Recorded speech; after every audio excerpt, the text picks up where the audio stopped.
Ça y est, c'est le point de départ de cette nouvelle aventure. Gaïol et moi, on déménage en Alsace. Je vous emmène dans un petit vlog pour vous montrer la préparation. Je vous expliquerai aussi un petit peu pourquoi on part en Alsace, qu'est-ce qui s'est passé depuis et tout simplement, je vous montrerai aussi les nouvelles écuries. Je viens de récupérer le camion que j'ai loué pour faire le trajet. On va aller aux écuries sortir le cheval et après ça, je vais mettre toutes les affaires dans le camion parce que demain, c'est le grand départ. Alors, ma loutre, qu'est-ce que tu fais par terre ? Bah oui, t'es trop un petit chien de cavalier, toi.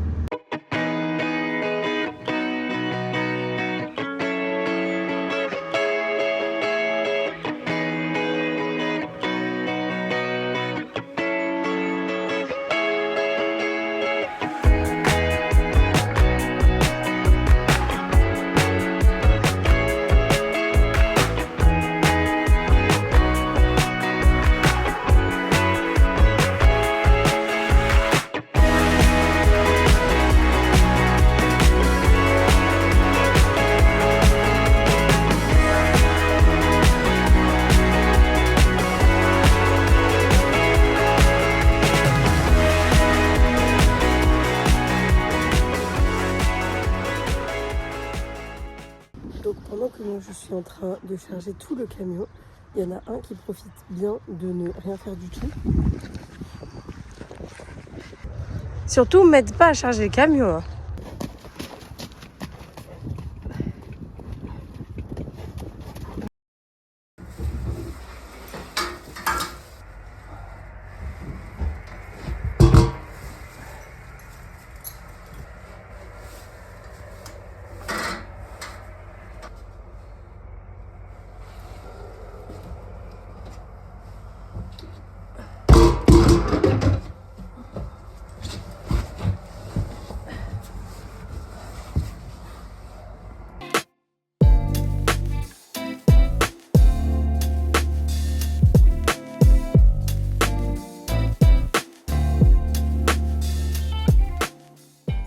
Vous devez du coup vous demander pourquoi on a déménagé en Alsace. Tout simplement parce que mon copain a trouvé du travail et du coup on a pris toutes nos affaires et nous voilà dans la région de Strasbourg.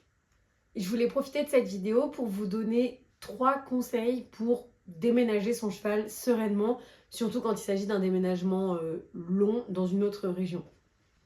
Il faut savoir que dans mon cas, je ne connais pas du tout la région de Strasbourg, je connais personne qui monte à cheval et qui y habite.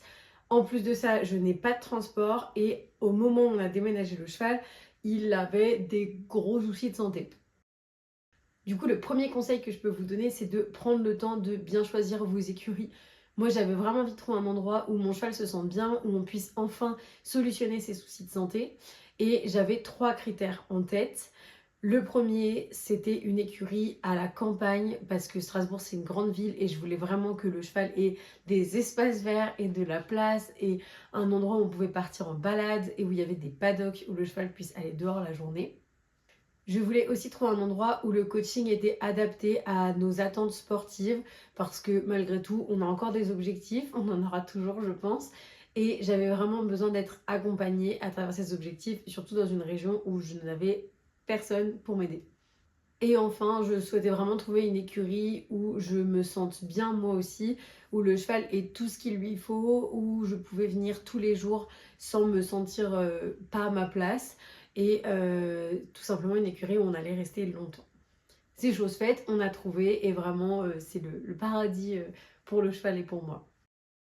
Le deuxième conseil que je pourrais vous donner, c'est de prendre votre temps le jour du déménagement et de le faire à tête reposée, d'être sûr que vous soyez en forme. Moi, dans mon cas, j'avais 6 heures de route et 6 heures de route avec un cheval, quand on n'a pas l'habitude, c'est lourd, c'est fatigant. Et en plus de ça, quand en parallèle, on est stressé par notre propre déménagement, voilà, il faut vraiment se préparer à faire une route qui est longue, qui est compliquée et aussi bien préparer son itinéraire. Par exemple, dans mon cas, il fallait vraiment penser à éviter les frontières parce que je passais éventuellement par la Suisse et ça voulait dire que le cheval devait être en quarantaine. Enfin bref, c'était plein de petits aspects qui ont fait que je voulais être sûre que ma journée soit simple et que je n'ai que à me soucier de déplacer mon cheval. Et ensuite, le troisième conseil que je pourrais vous donner, c'est de faire une liste avec tous les impératifs Déjà, ne pas oublier le carnet de son cheval, c'est bête, mais c'est comme en concours, il faut vraiment pas que la police nous arrête et qu'on n'ait pas les papiers de notre cheval. Il fallait aussi, comme je vous ai dit, prévoir l'itinéraire, être sûr d'éviter les frontières pour pas avoir de soucis, dans mon cas, avec la Suisse. Je voulais aussi être sûre que mon cheval aurait à manger sur place puisqu'il a une alimentation adaptée et donc bien prévoir des commandes en avance au cas où le fournisseur sur place aurait pas forcément été en mesure de me livrer à temps. Être sûr aussi que mon cheval était à jour de vermifuge, était à jour de vaccin pour pas poser de soucis vis-à-vis des autres chevaux dans la nouvelle écurie.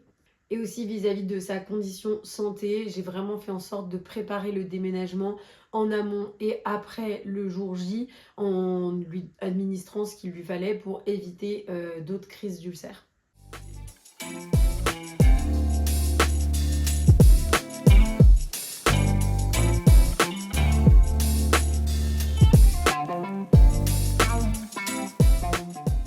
Pour ceux qui me suivent sur Instagram et TikTok, vous n'êtes pas sans savoir que depuis juin 2024, je peine terriblement à trouver des réponses à l'état de santé de mon cheval. En effet, il est très maigre, plutôt mou, voire trop mou. Depuis à peu près mai 2024, je n'arrive pas à retrouver mon cheval comme je l'ai essayé, comme je l'ai monté pendant plusieurs mois.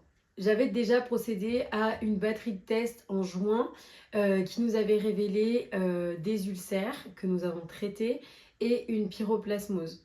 La pyroplasmose n'avait pas été traitée puisque la vétérinaire avait estimé que mon cheval devrait vivre avec.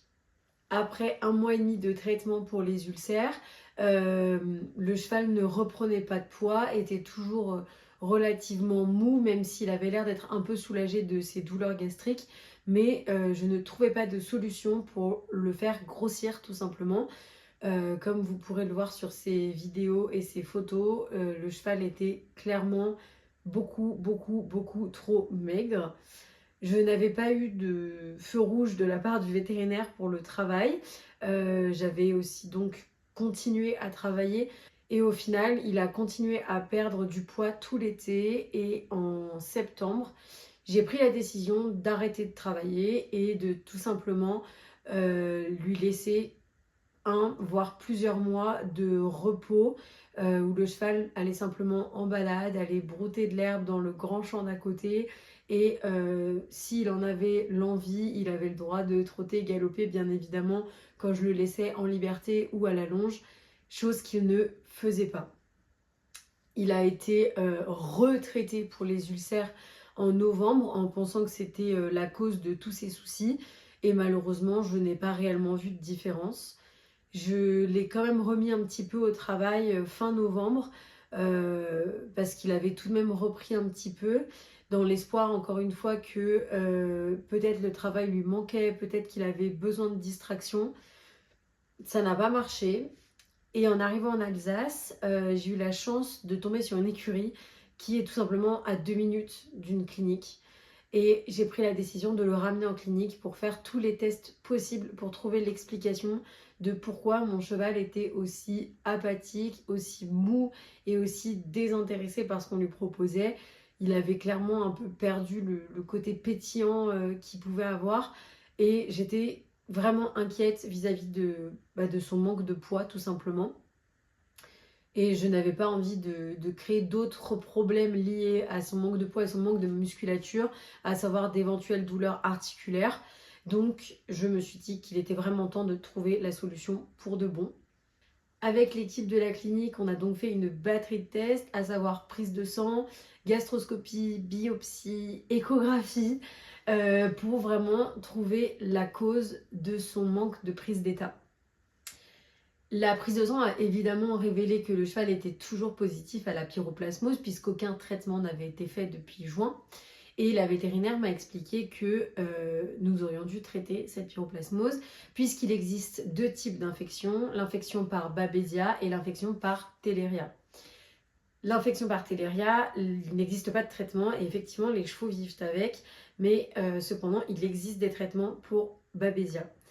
Ce que du coup ma vétérinaire m'a prescrit de faire dans l'espoir d'aider le cheval à retrouver un peu de sa vitalité et de se débarrasser de cette bactérie qui est plus que handicapantes pour les chevaux, que ce soit dans leur état de fatigue générale, dans leur état musculaire et des fois même dans certains cas graves dans leur état neurologique. En parallèle de ça, on a été super soulagés de découvrir que le cheval n'avait plus d'ulcère, ce qui est une super bonne nouvelle. Ça veut dire que jusqu'à maintenant, tout ce que j'ai mis en place pour sa santé gastrique a fonctionné. Donc je suis ravie de cette nouvelle. Et en tout cas, pour conclure sur ce chapitre sur les soucis vétérinaires de mon cheval, je suis ravie de pouvoir enfin dire que je retrouve petit à petit mon cheval depuis le traitement de la pyroplasmose, puisque clairement, il est en pleine forme. On a du coup pu reprendre le travail grâce au feu vert du vétérinaire suite au traitement. Et je redécouvre mon cheval avec une énergie débordante. C'est un réel plaisir. Et donc maintenant, on va rentrer dans une nouvelle phase dans l'objectif de vraiment lui faire prendre de la masse musculaire puisqu'il est gentiment en train de grossir et par conséquent, tout devrait s'emmener vers le haut, du moins je l'espère. En tout cas, ce qui est super, c'est que je peux aborder 2025 avec des nouveaux objectifs et la réelle envie de progresser, de monter mon cheval et d'en profiter à 200%.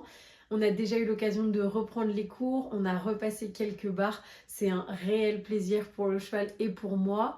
On va pouvoir tout doucement se préparer à la saison de concours 2025 et c'est vraiment une super bonne nouvelle après tout ce qu'on a traversé d'un point de vue santé jusqu'à maintenant. En tout cas, n'hésitez pas à vous abonner à cette chaîne YouTube, mais aussi à notre compte Instagram et notre compte TikTok pour ne louper aucune de nos aventures en 2025, puisque nous avons l'air d'avoir trouvé un équilibre pour lui comme pour moi, et j'ai vraiment trop hâte de vous partager tout ça. Merci d'avoir regardé, je vous fais des bisous et à bientôt.